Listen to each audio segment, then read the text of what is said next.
Hello everyone, and welcome back to Warsim, the realm of Aslona. There was a surprising amount of attention on the last one I was not expecting. So I'm happy about that because this game needed more attention in my opinion, and I'm excited to continue a little bit of a mini-series on here. But you know me, I post everything sporadically that isn't Wolf Quest, so who knows what the next one will be. Anyway, in the last episode, we were attacked by this one group called I think it was Isatska or something.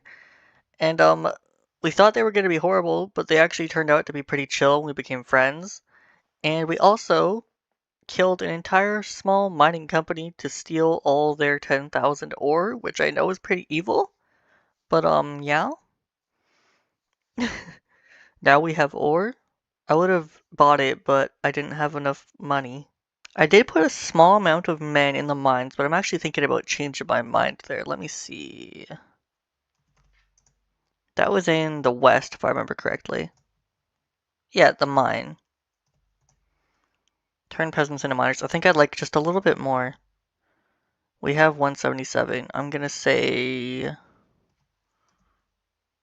50. There.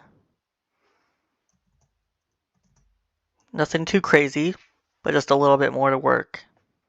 You are visited by an unhappy hunter who claims one of your soldiers called him ugly. It really hurt my feelings, my dude.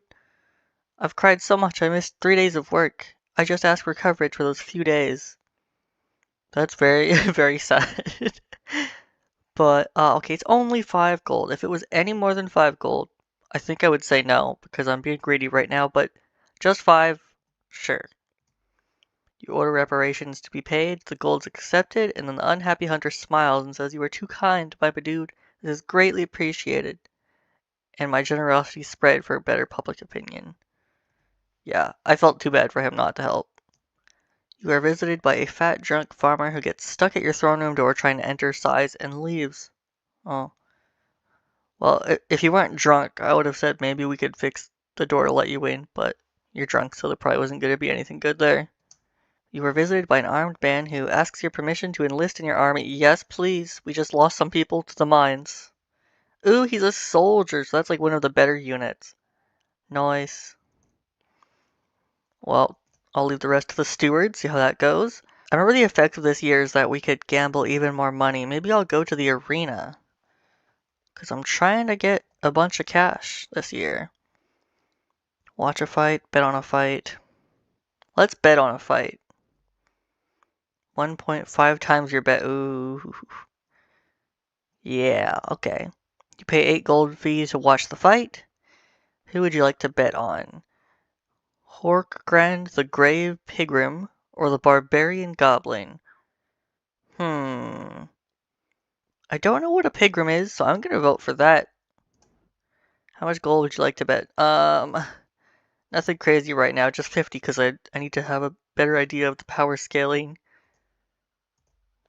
The crowd screams and shouts as the two warriors emerge and charge towards each other, intent to kill. There is much tension and anticipation in the air. Barbarian Goblin shouts, "Yarg!" Okay, so Horkgrand has 176 health, and the Barbarian Goblin has 133, so I think I made the right choice, but anything can happen. Horkgrand the Grey gets a 2 fast hits on Barbarian Goblin, who is almost dead and hasn't made a single hit in Horkgrand's armor. Barbarian Goblin and Pigrim get caught in a parry. The Barbarian manages to just slightly break the parry and get a good little hit for barely any damage. The Barbarian Goblin gets a light hit on Hortgren for 12 HP. Then they parry with Hortgren. This Barbarian Goblin is fighting for his life, but I think it's too late. Yeah. Hortgren gets a dazzling strike on Barbarian Goblin, and he is now dead. He has died on the cold arena floor. The crowd cheers and shouts for Hortgren as he leaves victorious. And I won 75 gold. There's 4 fights scheduled, so I think I might watch all 4 of them, honestly. Yeah. Hortgren versus a Barbarian Bandit. I'm voting for Hortgren all the way. But then again, a Barbarian usually has a bit more health, and the Goblin itself was pretty close to him. You know what? Let's go the Bandit. Oh, goodness, I'm scared. Let's be bold. 2,000. The gate slides open. The warriors charge in and prepare for death. I think I made the wrong choice. Did the Horkran guy just level up? He was not at 262 last time. Okay, bandit, you're gonna have to fight. The bandit stabs into Horkran's body for 47 HP. Horkran gets a somewhat light hit for 12 HP. Horkran the Grey gets a pair of quick strikes on Barbarian Bandit for 79. Horkran gets a quick but sharp hit for 9. Horkran swings and stabs Barbarian Bandit hard, 1 HP. Horkran tries to attack but misses. Barbarian Bandit swings lightly and gets a good hit for 18.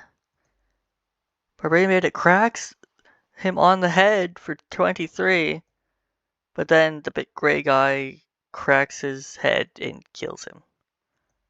Yeah, I just lost 2,000. Pacifist, Marauding, Godling, Kane, or Bronze Ent Champion? Well, Pacifist obviously is not going to be the winner. I'm betting everything. I'm going all in.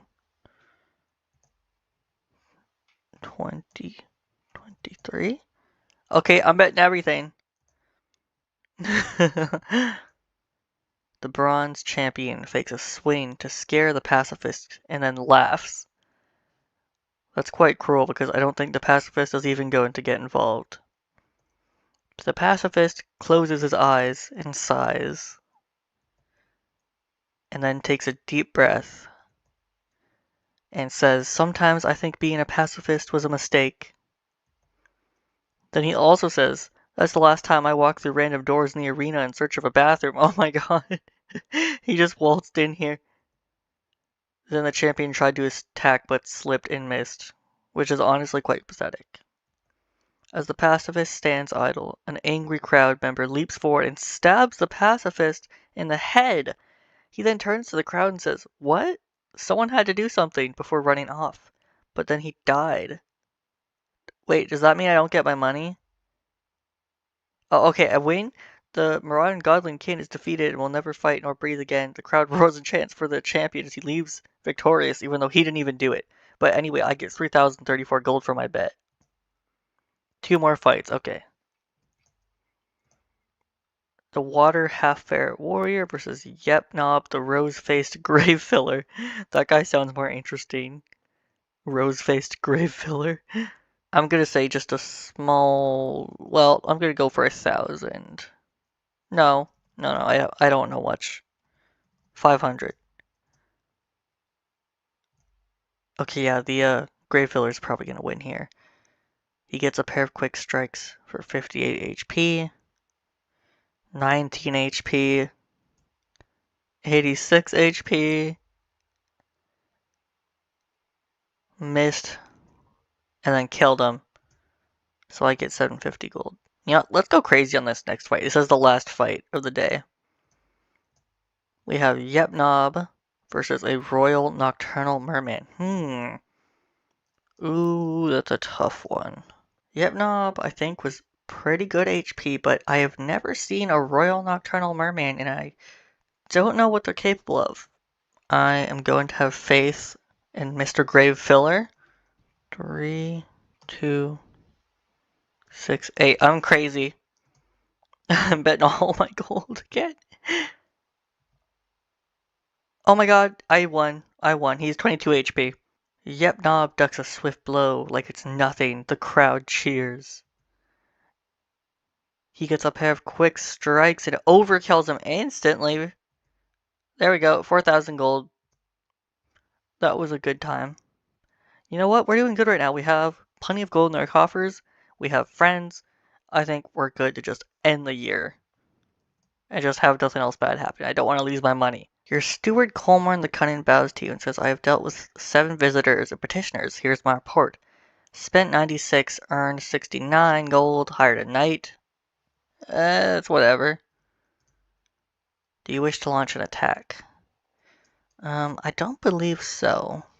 I think I'm okay. Report of the goings on. Okay. Wow.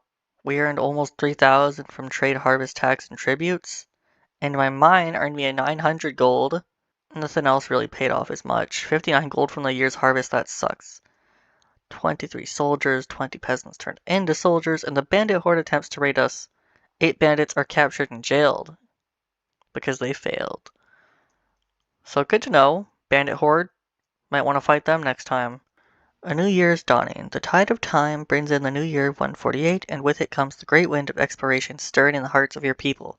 Plus 5 additional exploration chances. That's ginormous. Okay. Almost 10,000 gold already. That's good. Let's head straight to the exploration phase then. And we're gonna go, let's see, to which realm we go. The Eastern Grasslands, okay. We've never been there before. The Farad Desert is a very warm place. Suited knights avoid this place as best as possible. The desert is filled with magic and mystery and holds within it the great artifact market. That's fun. The shifting eastern sands mislead you. You wander aimlessly for a wasted exploration chance. You encounter a little wagon carrying various goods. The wagon master, who identifies himself only as Wagon Man, recognizes you and bows. He requests a trade agreement with you. Sure. That's it? Okay. Business is business, I guess. You find a wandering group of 23 masterless peasants. Their leader steps forward and says he and his men will join you for no less than 10 gold each. Currently have 8,000 coins. I could hire them for 230, which honestly, I'll do. I have a lot of money right now. 23 peasants added to my roster. The Eastern Trade Post, huh? Let's see. You come upon a small trading post settled on a dune. This is known locally as the Eastern Trading Post. You enter and are greeted warmly. Speak with the trade post master. Who are you?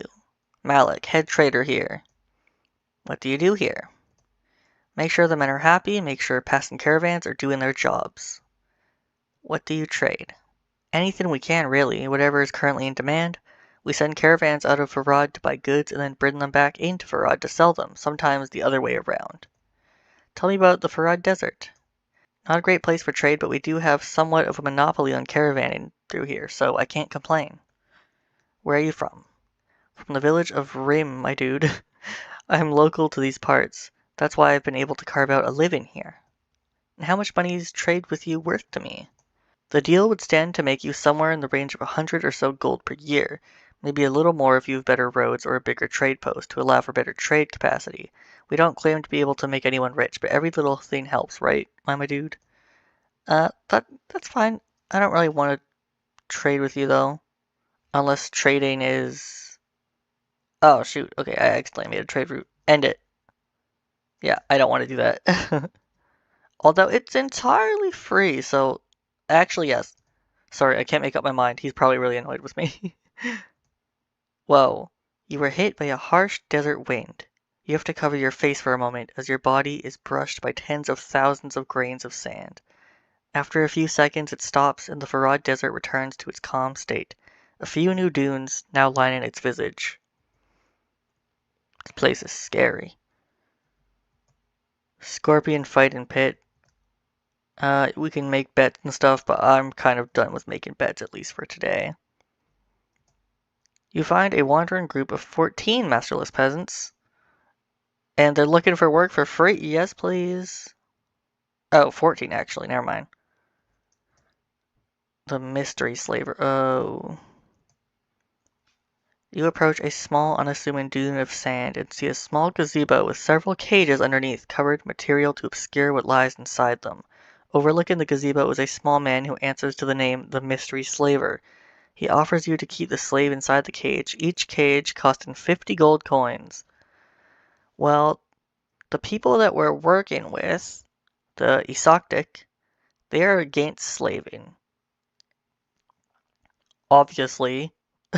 In real life I am too, that is freaking horrible, but in a video game, where we have to kind of roleplay as a horrible tyrant ruler sometimes, but this time we're not going to be that horrible because we're working with that group of people. So we are going to have him arrested for slaving to keep them in our good graces. You have the man arrested and taken away. His operation is disbanded. The slaver's 1,000 gold is seized. He cries as he is carried off. Nice. There, one more scumbag off the dunes. And we get 1,000 gold. So another thing to consider is that the bandit horde has been attacking us. Fenor's bandit horde. Almost 2,000 men. Yeah, we can't afford the enormous amount to bribe them. Let's look at them. The bandit horde originated as a small group of bandits. As time went on, this group proved to be the most ruthless, and there were none among them more ruthless than Fenor. Fenor and his gang destroyed, enslaved, and united their way to having the biggest bandit gang in the realm, and soon they became a very big problem for civilization. About Fenor. Fenor originally began as a street thug. As a boy, he was often fighting, and when he grew up, he took it to a new level. Fighting became killing, and killing became nothing. Fenor was a monster. One day he marched to the cabin of the man who led the biggest bandit gang in the region, carved his eyes out, and declared himself king of all outlaws. It wasn't long before his declaration became reality. Well, he's terrifying. Let's view their troop tree. 75 battle score. For a bandit, bandit warlords 125. Bandit slayers and disgraced heroes who are only in the capital, but they're pretty strong. Okay. What's their relationships? So they're not getting along well with literally anyone except for the bandits, which is, I think, just them. Attacking them might be good. I think we could do that. We have people on our side. Can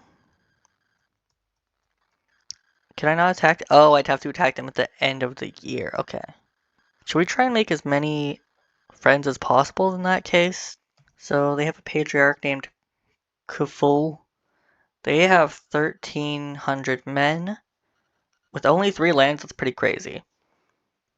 Okay, yeah. Actually, I love doing the research on all the places around anyway, so we probably won't get to the battle in this episode because I love looking at the lore.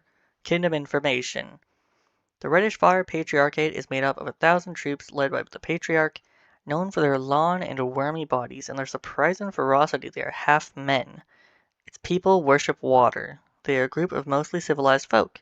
Their famed words are integrity, duty, envy, masks. Interesting. So like half men, half ferret. What are their laws like? Or their troop tree? They have the half ferrets, the half ferret warriors, and the half ferret champions. Their laws: they use mini shu as their currency. They have an arena and hold annual fights in it. They sacrifice one water half ferret upon death of their ruler. They do not allow slavery and punish those who support it.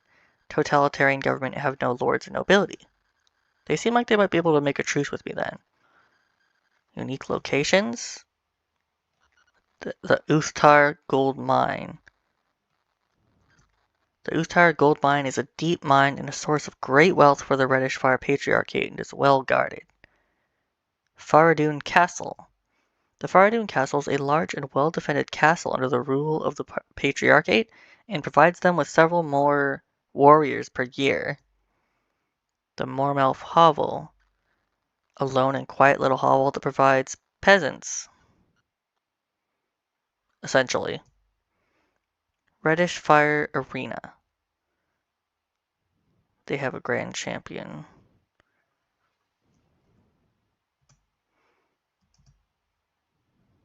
Okay, let's try and do an agreement, an alliance. You send request for an alliance. They are pleased to accept our offer and agree. Awesome. We're gonna make all the friends. So then next we have the slave tribe. Kingdom information. Hi Muckamuck Wildbark the Frail. What a name. 1,000 men as well. Okay, they're the Bronze Ents.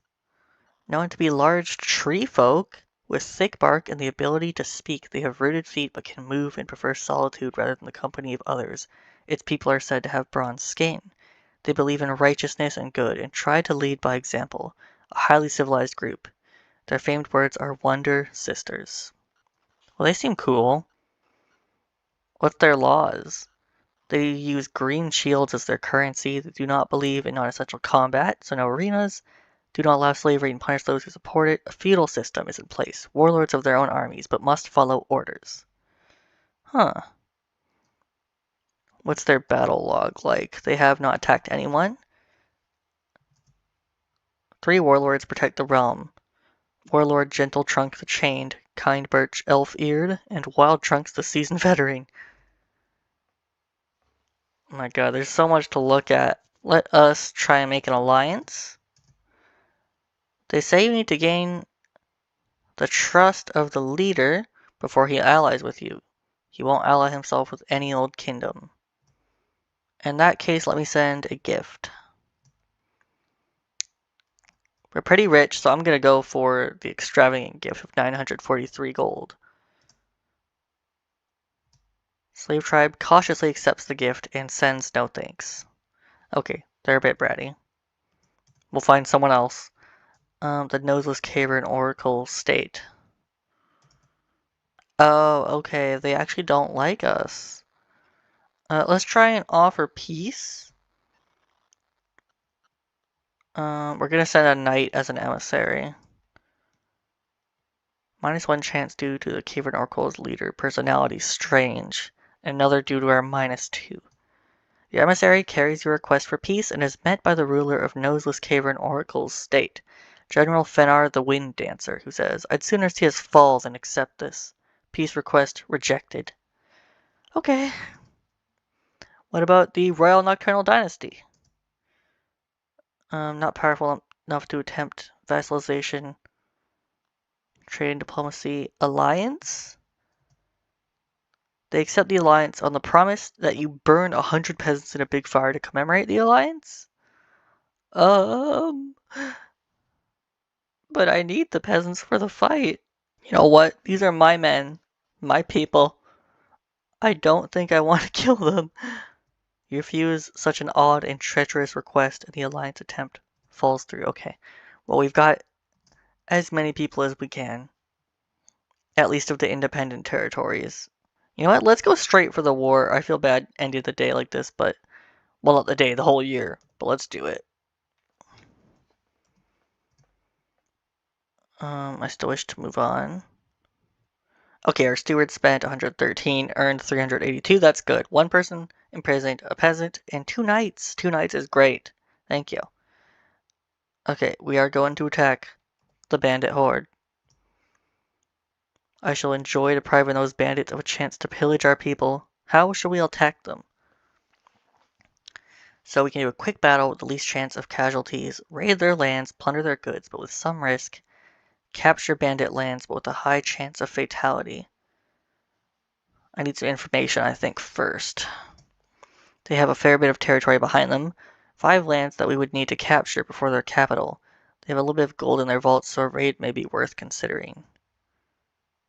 Okay, raid their lands and plunder their goods. Let's do that. Send all of my troops. What about my friends? Can I not ask my friends to come? What's going on here? A windy sky sweeps the battlefield. Do you wish to launch the attack or wait a while in hope of more favorable weather? Do it now. A windy sky sweeps the battlefield before the 2 armies clash. Your likelihood of a low likelihood of weather events, and they have a better defense. So there's way more of them than of us, which has me a bit concerned. I really thought our friends were gonna come. The bandits fight forward and gain some marginal ground over your forces, killing one of our elite units, quite a few soldiers, and a few peasants. We managed to kill one of their warlords and a few of their bandits. A strong wind rips across the battlefield and throws many of the combatants down. That took out a significant amount of them, actually. 24 soldiers, 25 peasants, and 2 knights. Wait, oh, on my side. Oh my god, never mind. I thought it said, oh my god, okay, yeah, so we're the ones who lost everything there.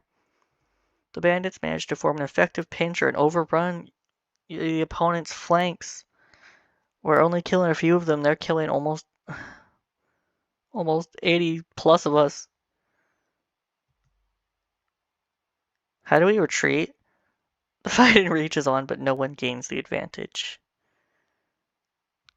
No one side can take the advantage, but both fight on with equal force and attempt to crush the other. We're losing this. For a moment, the winds get so strong the fighting ceases. In the midst of the chaos, a small whistling sound can be heard. Then suddenly a huge blob of slime crashes down onto the battlefield. It's unclear where it's come from, but it hits hard and kills one of our peasants, 2 of the bandits. The bandits feign a withdrawal and manage to get you to move out of the better position before turning back and attacking. We have 8 troops left. In the midst of the battle, someone slips and falls in a funny way. One fighter laughs, and soon an entire portion of the battlefield is engulfed in a moment of humor and laughter. After a minute or so, a sudden attack leads the fighting to resume, as though nothing happened. You fight forward and gain the advantage, managing to completely overrun the bandits, but it really isn't much. The bandits push forward and outflank your forces, but still, no one seems to have the upper hand, as our troops are gone. -4 relation with the bandits, and -1 public opinion for losing to a larger force. The raid was a failure, and the raiders have not returned for battle. I thought it said I could retreat, but apparently not. I'm not even gonna look at that battle report. Oh? You receive word that the Silver Dreamers have been killed by a group of black market guards. Interesting. And then the Fighting Rabbit Destroyers have been killed against Fenor's bandits as well. Word reaches you that Duroc the Dizzy, a local troublemaker, has formed a bandit gang within your lands. They are called Horde of Rue, and they say they will crush you. Oh my goodness. I haven't earned a lot of money though. So much from my trade, harvest, and taxes. The bandit horde pillaged 475 gold from us. Only 13 soldiers were enlisted. United Coalition attempted to raid the lands and were unsuccessful. Yep. Okay, so now we have even more bandits on our hands in our very own land. With the old year faded, the year 149 has begun. With it comes a strange rumbling that yet distant terrors stir. That's concerning. But we're gonna leave it here for now. That was a pretty pathetic show on my part. We only have 13 men now. I really don't understand how to get other people to help us in the fight. Do I have to make them my vassals? I don't know. I guess I'll try and figure it out next time. But if I can get them on my side and actually fighting for me, all those people I just made an alliance with, then I think I'll have a much better chance of at least getting rid of the bandits in my immediate area. But anyways, thank you guys so much for watching, and I'll see you all next time. Bye for now.